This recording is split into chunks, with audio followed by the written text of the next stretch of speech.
Magandang umaga! Kumusta po? Narito po ulit ang update natin para sa lagay ng ating panahon ngayong umaga po ng January 30, 2025.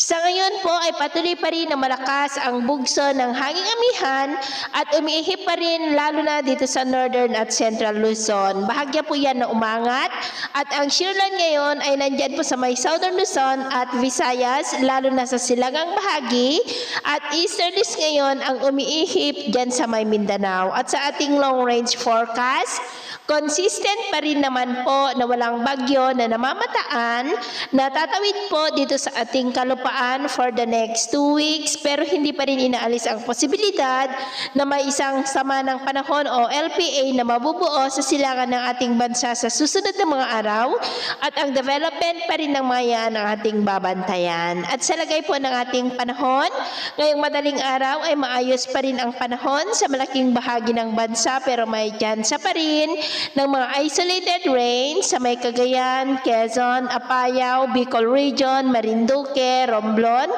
Mindoro Provinces, Northern Palawan, Aklan, Capiz, Leyte, Samar Provinces, Zamboanga Peninsula, Dinagat Island, Surigao del Norte at Surigao del Sur. At mamaya po ay sisikat pa rin ang araw sa malaking bahagi ng bansa pero may tsansa pa rin ng cloudy skies with isolated rain sa may Cagayan, Apayao, Quezon, Bicol Region, Mimaropa, Eastern Visayas, Northern Cebu, Bohol, Aklan, Surigao Provinces, Davao Oriental at Zamboanga. At mamayang hapon, posible pa rin po ang cloudy skies with isolated rain sa may Cagayan, Apayao, Isabela, Quezon, Southern Luzon, Visayas at Mindanao, kaya mag-ingat pa rin po tayo. At sa atin naman pong mga baybayin, dahil sa malakas na bugso ng hanging amihan ay maalon po sa buong kanlurang baybayin ng Luzon, buong silangan ng baybayin ng Luzon at Eastern Samar Seaboard,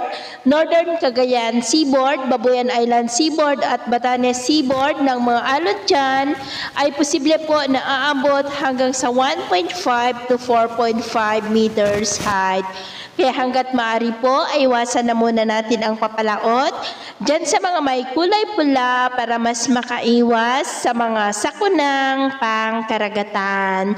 So, yun po lang latest update natin sa araw na ito. Ako bumuli si James na nagsasabing sa kahit na pagsubok po na darating sa ating buhay, huwag na huwag po tayong mawawalan ng pag-asa. Thank you and God bless!